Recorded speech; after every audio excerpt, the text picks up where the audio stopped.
రమణారెడ్డి గారు, ఒకవైపు ఇవాళ ఉద్యోగుల్ని చర్చలకు పిలిచింది ప్రభుత్వం, నిన్ననే రమ్మన్నారు, నిన్న వాళ్ళు మహాధరణ ఉంది కాబట్టి ఈ రోజు వస్తామని చెప్పారు. అది కూడా ఇంకా డిసైడ్ చేసుకోలేదు, ఎందుకంటే నిన్న వేరే వేరే డెవలప్మెంట్స్ రావడం వల్ల ఉద్యోగులకు సంబంధించి ప్రభుత్వం కొన్ని చర్యలు తీసుకుంటుందనే వార్తలు బయటికి రావడం, అలాగే స్వామి గౌడ్ పైన, అలాగే శ్రీనివాస్ గౌడ్ ఇంకా కొందరి పైన కేసీఆర్ తో సహా కొందరి మీద కేసులు నమోదు కావడం, అలాగే కొంతమంది నాయకుల్ని ఉద్యోగుల నాయకుల్ని ఎవరైతే ఉద్యమాలు చేస్తారో వీళ్ళందరినీ ఉద్యోగాల నుంచి తొలగిస్తారనే హెచ్చరికలు ప్రభుత్వం వైపు నుంచి రావడం, చర్చలకి వస్తే ఇప్పుడే రండి ఇక పిలిచే అవకాశం కూడా లేదనే హెచ్చరికలు రావడం, వీటన్నింటి దృష్టిలో పెట్టుకుని చర్చలకు వెళ్లాలా లేదా అనే దాని మీద ఇవాళ ఉదయం 9-10 గంటలకు కూర్చుని ఒక నిర్ణయం తీసుకుంటామని చెప్పారు. ప్రభుత్వం ఒకవైపు చర్చలకు పిలుస్తూ మరోవైపు ఇలాంటి కేసులని, వేతనాల కోతలని, ఇలా నేతలను ఉద్యోగాల నుంచి తొలగిస్తామనే సిగ్నల్స్ ఇవ్వడం కానీ, లేదా ఆర్టీసీలో సమ్మెను విచ్ఛిన్నం చేసిన తరహాలో అలాంటి ప్రయత్నాలు కానీ ఇవి ఎంతవరకు కరెక్ట్ గా కనిపిస్తుంది? ఒకవైపు ఈ ప్రయత్నాలు, మరోవైపు చర్చలు, ఏదో ఒకటి జరగాలి కానీ రెండు ఏకకాలంలో జరగడం అనేది ఎలాంటి సత్ఫలితాలు ఇస్తుంది అనుకుంటారు మీరు? అంటే ఇప్పుడు ప్రభుత్వం చేస్తున్నటువంటి ప్రయత్నం సరే జరుగుతున్నటువంటి ఉద్యమం 1 మంత్ దగ్గరకు వస్తున్న సందర్భంలో ప్రభుత్వం చర్చలకు ఆహ్వానించినప్పుడు మరి వాళ్ళు వెళ్ళి వాళ్ళు ఉన్నటువంటి అభిప్రాయాన్ని చెప్పాల్సిన అవకాశం ఉంటుంది, దాన్ని వాడుకోవాలి. అదే సందర్భంలో కేసుల విషయంలో వస్తే వాళ్ళు ముఖ్యంగా ఒక ఉండేటువంటి దాంట్లో మాట్లాడవచ్చు, కానీ టార్గెట్ చేస్తూ మమ్మల్ని కాంగ్రెస్ పార్టీ శాసనసభ్యులను, పార్లమెంట్ సభ్యులను, లేకపోతే కాంగ్రెస్ నాయకులను టార్గెట్ చేయడం ఏదైతుందో అది మరి ఎంతవరకు సమంజసమో వాళ్ళు ఆలోచన చేయాలి. మొన్న కేసు పెట్టిన సందర్భాన్ని దృష్టిలో పెట్టుకుని మాట్లాడినా, లేకపోతే నిన్న కేసీఆర్ గారు కూడా మళ్ళీ మాట్లాడారు, మరి ఏదో బూట్లు పాలిష్ గాల్లో ఏమో అని అన్నట్టుగా కూడా నేను చూశాను. ఎందుకు వాడాల్సి వస్తుంది ఆ భాష, ఎందుకు దాన్ని ఇది చేస్తుంది అనేది కూడా ఒకసారి మరి వ్యాఖ్యలు చేసే వాళ్ళు ఆలోచించుకోవాలి. మేమైతే ప్రభుత్వం చర్చలు జరిగే సందర్భంలో చర్చలు అనేటివి జరిగే సందర్భంలో వాళ్ళ మీద ఒక భయంకరమైన వాతావరణాన్ని ఇవ్వాల్సిన అవసరం లేదనేది మేము కూడా కోరుకుంటున్నాం. అది మంచి పరిణామం కాదు, ఎందుకంటే చర్చలు చేస్తున్నప్పుడు చర్చల వరకే ఉండాలి, కానీ ఒక పక్క భయం, ఒక పక్క ఇట్లా రమ్మనడం, ఈ రెండు పద్ధతుల కంటే రానప్పుడు ఆలోచన చేస్తే వాళ్ళు ఏమైనా ఆలోచించుకోవచ్చు. ఒక పక్క చర్చలకు పిలుస్తూనే వారిపైన క్రమశిక్షణ చర్యలు ఉండే అవకాశం ఉందని మీడియాలో వచ్చింది. మరి వాస్తవం ఎంత నాకు కూడా తెలియదు, అది మన మీడియాలో వచ్చింది నిజమా అబద్ధమా కూడా కొన్ని సందర్భాల్లో చాలా మీడియాలో వచ్చినాయి కూడా వాస్తవాలు ఉండకపోవచ్చు.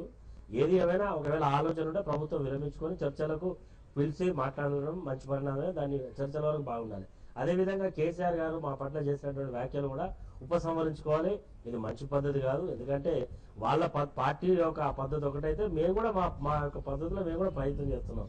ఆ ప్రయత్నం చేస్తున్న సందర్భంలో వారు వాడినటువంటి భాష కానీ, వారు చేస్తున్నటువంటి వ్యాఖ్యలు కానీ అది సమంజసంగా లేదనేది నా అభిప్రాయం. రైట్.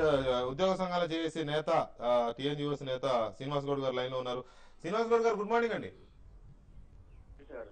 శ్రీనివాస్ గౌడ్ గారు, ఇవాళ చర్చలకు మీరు వెళ్తున్నారా లేదా అనేది ఒకటి, తర్వాత ప్రభుత్వం ఇస్తున్న సిగ్నల్స్ కానీ, ప్రభుత్వం వైపు నుంచి వస్తున్న హెచ్చరికలు కానీ, ఇక చర్చలకి వస్తే ఇవాళ రండి, లేకపోతే ఇక ముందు పిలుపులు కూడా ఉండవు అనే ఒక రకమైన హెచ్చరికలు వచ్చినట్టుగా వార్తలు వచ్చాయి. నిన్న కూడా కొంతమంది మీ వాళ్ళు, మీ నాయకులు కూడా ఇట్లాంటి హెచ్చరికలు మాకు వస్తున్నాయని చెప్పినారు. మరోవైపు వేతనాల కోతలు, మరోవైపు మీ అందరి మీద కేసులు, ఇక ఏకంగా ఒక 5 లీడర్స్ ని సెలెక్ట్ చేసి స్వామిగౌడ్ గారు, మీరు, అలాగే అశ్వత్థామరెడ్డి, ఇంకా కొంతమంది, మొత్తంగా 5 ఉద్యోగాల నుంచి తొలగించే చర్యలు ఏదో తీసుకుంటున్నట్టుగా కొన్ని రూమర్స్ వచ్చాయి. మరి అది ఎంతవరకు వాస్తవమో తెలియదు, కానీ నిన్న వార్తలు వచ్చాయి.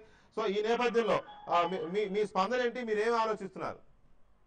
ప్రభుత్వం మొదటి నుంచి కూడా అణచివేయాలనే ప్రయత్నం చేస్తా ఉంది.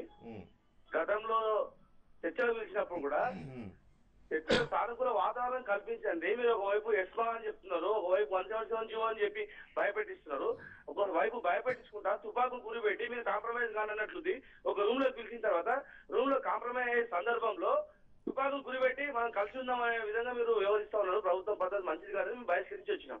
వచ్చిన తర్వాత ఇప్పటి వరకు కూడా రోజు రోజుకు అరాచకం ఎక్కువైపోతుంది. అణచివేయడానికి చెప్పి ప్రయత్నం చేస్తా ఉంది, కేసులు పెడతా ఉంది, ఆఫీసులలో మిలిటరీలను నింపి పని చేయిస్తా ఉంది. ఎక్సైజ్ డిపార్ట్మెంట్ వాళ్ళు పని చేయాలంటే వాళ్ళతో కూడా పోలీసు వాళ్ళతో పని చేస్తుంది. ప్రతి డిపార్ట్మెంట్ లో కూడా వాళ్ళ పోలీసు రాజ్యమే వెళ్ళాలని ప్రయత్నం చేస్తున్నప్పుడు మళ్ళీ ఇప్పుడు మమ్మల్ని చర్చలకు ఎందుకు పిలుస్తాం మేము అడుక్కుంటున్నాం. చివరి చర్చలకు మీరు రావాలంటే మేము రోజు వాళ్ళని అడుక్కుంటున్నట్లా మేము మమ్మల్ని పిలువండి వస్తున్నాం మేము కాంప్రమైజ్ అవుతాం అనే విధంగా వ్యవహరిస్తా ఉంది. ఈ రోజు మేము చేస్తున్నది జీవితాల గురించి కాదు, మా తెలంగాణ జీవితాల గురించి మేము ఉద్యమం చేస్తా ఉన్నాం. వాళ్ళు మమ్మల్ని సస్పెండ్ చేసినా, తొలగించినా, ఏం చేసినా కూడా మేము భయపడాల్సిన పరిస్థితి లేదు. మా వెనుక ప్రజలు ఉన్నారు, ప్రజలు చూసుకుంటారు. ఈ రోజు ఉన్నటువంటి ప్రభుత్వంలో ఉన్నటువంటి మా నాయకులు కూడా అనేక సార్లు మేము విజ్ఞప్తి చేస్తున్నాం. మీరు విజ్ఞాపన చెప్పడం కాదు, టీవీల దగ్గరలో ఎక్కడో అక్కడ చెప్పడం కాదు. ప్రభుత్వంలో ప్రత్యక్షంగా ఉన్న మీరు ఖచ్చితంగా మంత్రులు ఎమ్మెల్యేలు పోయి మీరు అడగండి, నిలదీయండి. ఇదేం పద్ధతి అని ప్రభుత్వంలో మీరు భాగస్వామ్యం మీరు చెప్పకుండా ఎట్లా నిర్ణయాలు తీసుకుంటారు? మేము బలనాం అవుతాం, మా ఉద్యోగులు ఎట్లా తీస్తారు? వాళ్ళు ఏమన్నా తెలంగాణ అనేది నిషేధించిన పదమా, నిషేధించిన ఉద్యమమా? రాజ్యాంగంలో లేదా చిన్న రాష్ట్రాలు ఏర్పడాలని చెప్పని గతంలో కేంద్ర ప్రభుత్వం ప్రకటించలేదు తెలంగాణ రాష్ట్రం ఇస్తామని చెప్పని. కళతో కూడినటువంటి మేము ప్రక్రియ స్టార్ట్ చేస్తామని చెప్పలేదా? మీరు విఫలమైనందుకే, రాష్ట్రపతి ఉత్తర్వులను ఉల్లంఘించినందుకే 610 పెద్ద మనుషుల ఒప్పందం రాజ్యాంగాన్ని శ్రీనివాస్ గౌడ్ గారు ఇప్పుడు మీరు కానీ లేదా స్వామి గౌడ్ గారు కానీ అశ్వత్థామరెడ్డి కానీ లేకపోతే ఇంకా మొత్తం విఠల్ గారు కానీ మొత్తం 5గురిని ఉద్యోగాల నుంచి తీసేస్తున్నారు అనే వార్తకు సంబంధించి కావచ్చు, లేకపోతే వెంటనే ఉద్యోగులు కనుక దారికి రాకపోతే మొత్తం మూకుమ్మడిగా చర్యలకు తమిళనాడులో గతంలో ఎలా అయితే జరిగిందో అలాంటి చర్యలకు కూడా ప్రభుత్వం దిగబోతుందనే హెచ్చరికలు కావచ్చు. ఇవి రెండు నిన్న సాయంత్రం నుంచి బాగా ప్రచారంలోకి వచ్చాయి.